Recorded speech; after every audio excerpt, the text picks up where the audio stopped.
Capítulo 13. Semiología de los signos clínicos del aparato digestivo. Hablaremos en esta clase de los signos y síntomas más comunes que nos refieren los pacientes con trastornos del sistema digestivo. Halitosis. Es así como se denomina a cualquier olor desagradable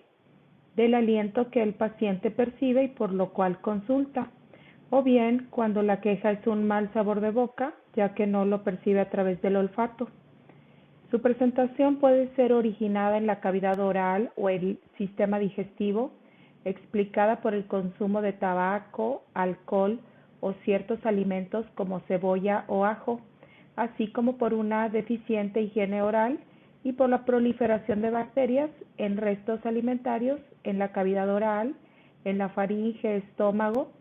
como es el caso de los divertículos esofágicos, que son herniaciones de la mucosa donde se pueden retener restos de alimentos. Además, la halitosis puede ser también originada en el sistema respiratorio o en los senos paranasales, asociándose con procesos necrotizantes de naturaleza inflamatoria o tumoral en áreas que están comunicadas al aire expirado. También existe la llamada halitosis psicógena, cuya percepción es solo del paciente sin que nadie más pueda notarla. La halitosis puede ser descrita como un olor pútrido, fétido, a orina o pescado, o bien dulce, afrutado, etc. De hecho, hay algunos olores que son característicamente asociados a patologías particulares, como es el caso del aliento afrutado de la cetoacidosis,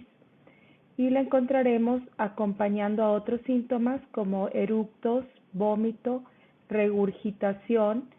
dependiendo de la etiología de la halitosis. Para hacer semiología de la halitosis, podemos apoyarnos utilizando lo que aplica de la mnemotecnia Sócrates.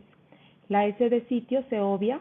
la O de origen, pues debemos aclarar la fecha en que inició, la forma de presentación, si se originó súbita o insidiosamente, cuánto ha durado, con qué frecuencia se está presentando. La C de calidad debemos preguntarle cómo nos puede describir el olor.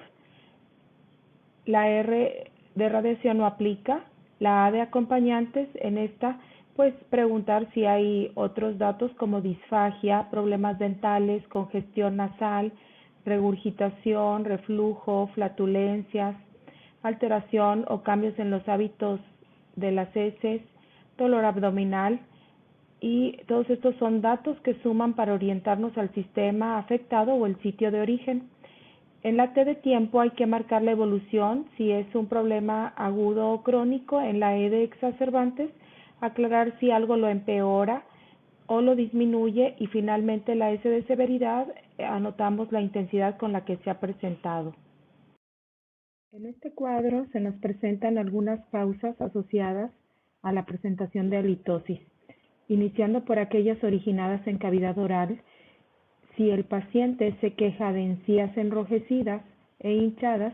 debemos inspeccionarlo pensando en gingivitis o abscesos periodontales. En el resfriado común se puede presentar mal aliento aunado a los síntomas típicos como la congestión nasal, la tos, la faringodinia y el malestar general. En el absceso periamigdalino hay el antecedente de amigdalitis con odinofagia, la cual es severa, que se irradia al oído y se acompaña además de disfagia, disartria, salivación, hipertermia y náuseas. En los pacientes con sinusitis se presenta la halitosis y además es característico la presencia de cefalea, que es más hacia un dolor facial, además de los datos respiratorios, y a la exploración la descarga retronasal purulenta y la hipertermia. En los pacientes con infección oral por herpes simple, podemos encontrar que tienen un malestar general marcado, además de la presencia de las vesículas eritematosas en la mucosa oral o gingival, y se queja de odinofagia, a hipertermia y linfadenopatía a la exploración. En el caso de las bronquiectasias, que son dilataciones anormales de los bronquios que pueden acumular moco y dar pie a procesos infecciosos, se presenta el paciente con halitosis de carácter putrefacto. Hay una tos productiva copiosa cuyo expectoración es mucopurulenta, fétida y se agrava con el decúbito y es más severa por las mañanas. En los pacientes que tienen abscesos pulmonares se presenta también halitosis putrefacta, un cuadro muy parecido al de las bronquiectasias, pero además hay disnea, dolor pleurítico y asimetría en los movimientos respiratorios. Aquí se presentan otras causas de halitosis, aquellas originadas en el sistema digestivo, como es el divertículo de Zenker, que es un falso divertículo ya que solo involucra mucosa y submucosa y está localizado por encima del esfínter esofágico superior, donde se crea una bolsa que retiene partes de alimentos y provoca así la halitosis, además de otras molestias como son la sensación de atragantamiento, dolor cervical, regurgitación y tos. En el caso del paciente con cáncer esofágico puede presentar halitosis y lo más característico en este paciente es que presente disfagia, la cual es progresiva ya que la neoplasia crece hacia la luz, impidiendo el paso de los alimentos y se presenta por lo tanto anorexia y pérdida de peso hasta llegar a la caquexia. Otros síntomas que son comunes en este cuadro pues son la disfonía, el dolor torácico y la regurgitación. En el caso del paciente con cáncer gástrico, la halitosis es un signo tardío. Hay dispepsia principalmente, la cual no mejora con antiácidos. También presenta náusea, anorexia, marcada pérdida de peso y puede haber hematemesis o melena. En el paciente con fístula gastrocólica, esto significa que hay una comunicación patológica entre el estómago y el colon y que probablemente se ha presentado un antecedente como aquellos que tienen ya una enfermedad inflamatoria intestinal o que pasaron por un proceso intestinal infeccioso, traumático o quirúrgico y se produjo esta comunicación, la cual pues va a estar asociada a vómitos fecaloides y por lo tanto también a la halitosis fecaloide. La halitosis amoniacal, que también es descrita como un olor a orina o a pescado en el aliento, es producida por un trastorno metabólico que involucra la descomposición de la urea en amonio y se presenta en los pacientes con insuficiencia renal. Por lo tanto, el análisis de la información en la halitosis amoniacal es recabar todos aquellos datos que nos orientan hacia el paciente con insuficiencia renal crónica en los diferentes sistemas afectados como consecuencia, por ejemplo, la encefalopatía urémica,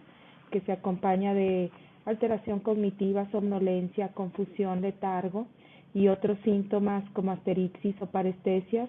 datos cardiovasculares como hipertensión, antecedente de infarto o insuficiencia cardíaca, o síntomas gastrointestinales como náusea, vómito, pirosis, constipación, entre otros. El aliento fecaloide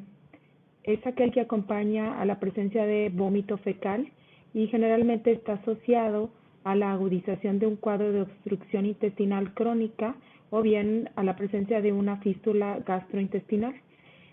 ya que cuando hay una obstrucción intestinal con el fin de liberar presión, en el intestino se producen ondas peristálticas en sentido ascendente que llevan hacia la regurgitación o el vómito fecal y que se acompaña de halitosis. Y esta es considerada una urgencia que puede amenazar. Entonces, la semiología de la halitosis fecaloide va dirigida hacia estos cuadros, considerando el antecedente de cirugías abdominales que pudieran haber causado adherencias y estas provoquen la obstrucción, y también van dirigidas hacia la agudización de un cuadro obstructivo con pérdida de apetito, dolor abdominal haciendo semiología de este cuadro, interrogando acerca de los hábitos intestinales, cuándo fue el último movimiento intestinal percibido. Entonces, como causas de halitosis fecaloide tendríamos a la obstrucción del intestino delgado, en donde encontramos un paciente que presenta inicialmente vómito de contenido gástrico, que posteriormente se vuelve biliar y finalmente fecaloide, y se ha quejado de constipación, distensión abdominal, dolor principalmente epigástrico, y donde a la exploración, dependiendo de la etapa en la que lo evaluemos, podemos encontrar inicialmente que los sonidos peristálticos están aumentados o son de lucha, y que incluso los auscultamos sin uso del estetoscopio, conocido esto como borborismos, y que evolucionan a ser sonidos hipoactivos o ausentes, y además hay datos de un dolor de abdomen agudo como el signo de rebote, y datos de choque como hipotensión y taquicardia. En el caso de la obstrucción de intestino grueso, pues las diferencias es que está localizado más hacia hipogastrio, y es un dolor abdominal más moderado y constante. Y en el caso de las fístulas gastro-yeyunocólicas, hay el antecedente de diarrea, dolor abdominal, pérdida de peso, datos de mala absorción intestinal y anorexia. Y a la exploración, pues hay distensión abdominal, que posteriormente se asocia también a vómito fecaloide y a la halitosis fecaloide. El aliento afrutado se da como resultado de la eliminación de los cuerpos cetónicos a través de la respiración, lo cual es percibido como un olor a frutas descompuestas. Estos cuerpos cetónicos son producidos a raíz de un trastorno metabólico llamado cetoacidosis, que resulta del catabolismo de las grasas a falta de sustratos, es decir, carbohidratos, para la respiración aeróbica, y se acompaña además de acidosis metabólica que puede resultar fatal, por lo cual se considera una urgencia. Algunos cuadros que se presentan con cetoacidosis y halitosis afrutada tenemos, por ejemplo, en los alcohólicos que están malnutridos y que llevan varios días con una mínima ingesta de alimentos, y vamos a ver alteraciones respiratorias como aquella llamada de Kussmaul, datos de deshidratación, disminución de los sonidos intestinales, dolor abdominal, vómito, distensión, y la glicemia está normal o ligeramente disminuida. En el caso también de aquellos que han tenido una privación de alimentos, como en los que padecen anorexia nerviosa y que tenemos ya un cuadro en donde ha ido disminuyendo de peso o se observa caquéctico, se presenta deshidratado con bradicardia o pulso débil. En el uso de medicamentos como nitroprusiato y salicilatos, y en la cetoacidosis diabética, que o se tiene el antecedente de ser diabético o bien presenta los síntomas característicos de polifagia, polidipsia, poliuria, y se presenta con un cuadro agudo de dolor abdominal, debilidad, hipotensión, confusión o estupor, y lo vemos a la exploración con un pulso débil, rápido, con la presencia de la respiración de Kussmaul y taquicardia.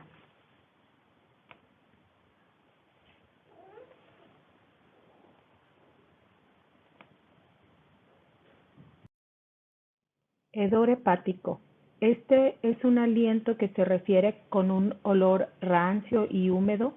y es característico de los pacientes con encefalopatía hepática, la cual se suscita por un proceso en el que el amonio, que proviene en su mayor parte del metabolismo bacteriano de las bacterias en el tracto digestivo inferior, que debería circular al hígado, transformarse en urea y ser excretado por orina y heces, pues no puede llevarse a cabo en aquellos pacientes que tienen insuficiencia hepática, y entonces el amoníaco excesivo atraviesa la barrera hematoencefálica, donde es neurotóxica, y este cuadro se presenta con los antecedentes del paciente hepatópata más los datos neuropsiquiátricos. De tal manera que si nosotros queremos hacer semiología del hedor hepático, pues básicamente estamos haciendo la semiología referente al cuadro de encefalopatía hepática. Y entonces tenemos que estos pacientes tienen un temblor que va a progresar a asterixis, que es como cuando colocamos las manos parando el tráfico y hay un aleteo, que el estado de conciencia está alterado, puede estar somnoliento, letárgico o puede tener comportamientos aberrantes, ponerse agresivo, puesto que son datos neurológicos, pero también de afección de la personalidad y del intelecto, y puede evolucionar hasta presentar convulsiones y coma, que son parte del estadio final, además de otros datos de neurona motora superior como un Babinski positivo o reflejos hiperactivos, postura descerebrada y opistótonos. Otro síntoma gastrointestinal por el cual se consulta es la presencia de eructos, que lo que representan es la expulsión de gas a través de la boca,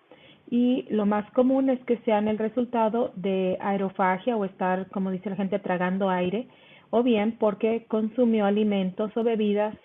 que producen gas. Y también, si está acompañado de otros síntomas o acompaña a otros síntomas, podemos pensar que es parte o signo de una enfermedad gastrointestinal. La semiología que vamos a realizar con respecto a los eructos se refiere a lo más común, por ejemplo, saber cómo es la comida y las bebidas que ha consumido, si ha tomado refrescos gasificados, si ocurre después o varias horas de que ha comido, si se pueden aliviar con un antiácido o con los cambios de posición, y cuáles son los otros acompañantes o síntomas gastrointestinales que se presentan, haciendo la semiología que corresponde a cada uno de ellos. Como ejemplo de entidades clínicas que se presentan con eructos tenemos a la obstrucción de la salida gástrica.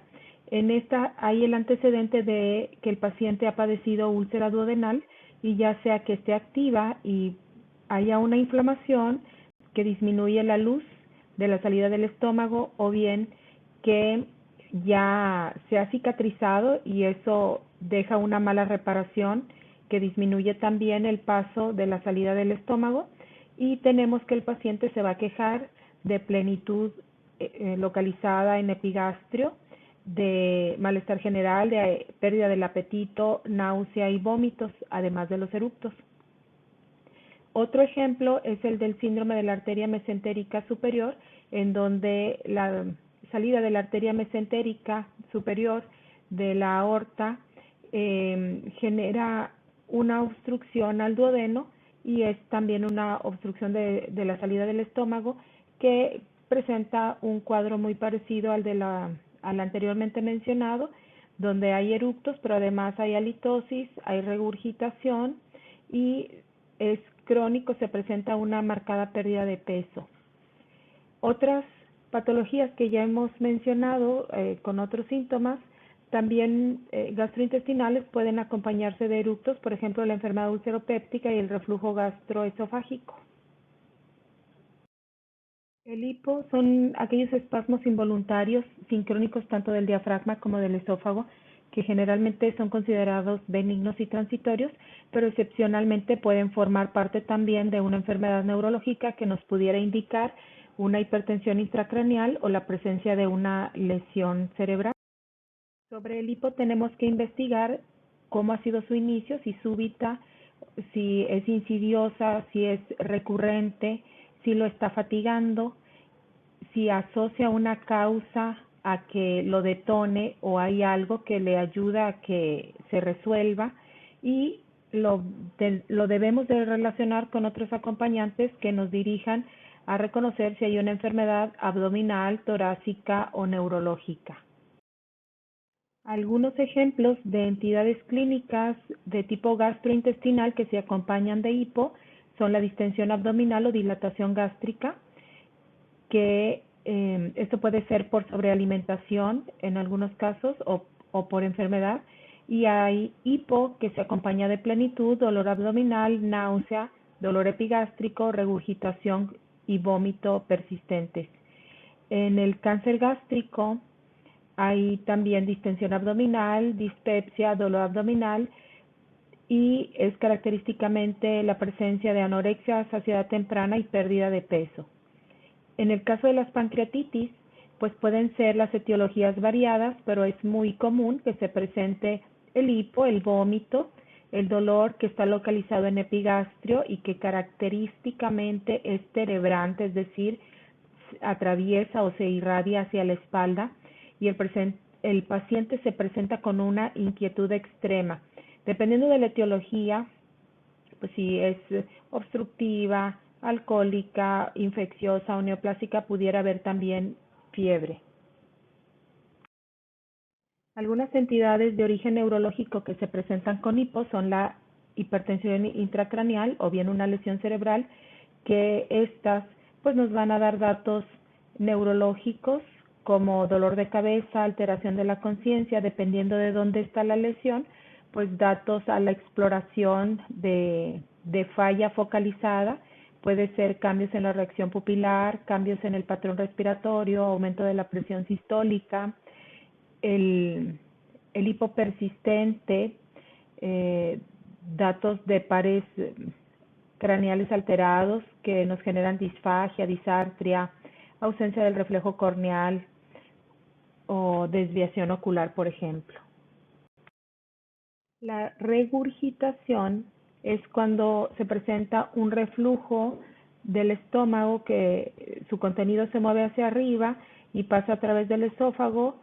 y a través del esfínter esofágico superior y llega hasta la boca. Ocurre sin esfuerzo, no tiene que estar acompañado de náusea y se facilita cuando el paciente está en una posición de decúbito o con inclinación y también está muy asociado a la presencia de pirosis. Se interroga la fecha en que inició, cómo es su origen, si súbito o insidioso, qué tanto o con qué frecuencia se está presentando, si hay otros síntomas que le acompañan, como dificultades para la masticación, tos seca, halitosis, ronquera, dolor retroesternal o eructos, y cómo ha ido evolucionando, si es un cuadro agudo o si se ha hecho crónico, si hay algo que lo alivia o lo aumenta, si tiene algún acompañante que llame la atención, como por ejemplo la presencia de una facies de máscara, o hay una presentación de voz nasal que puede referirnos a que los pares craneales están afectados y también reconocer si ya de antemano hay un antecedente de enfermedad del sistema nervioso central como un evento vascular cerebral. Algunas entidades clínicas en donde encontramos regurgitación que tienen su origen en alteraciones neurológicas, tenemos a la parálisis vulvar, que se refiere a una alteración de tallo cerebral que involucra pares craneales bajos como el glosofaringio o el vago, pero que también puede involucrar a pares craneales como el trigémino y el facial, y entonces tendremos que esa regurgitación se acompaña de dificultad para la masticación, para la articulación de las palabras y puede ser para la deglución también, entonces hay una regurgitación nasal. Otro cuadro es la miastenia gravis, que se presenta regurgitación, pero sumado al cuadro característico de esta alteración de la placa muscular, en donde es muy típico que haya episodios de fatiga muscular que involucran ciertas zonas, por ejemplo, la cara, en donde los músculos extraoculares o el elevador del párpado superior se ven involucrados y entonces tenemos una facies de máscara, una ptosis palpebral, una diplopia, una voz nasal,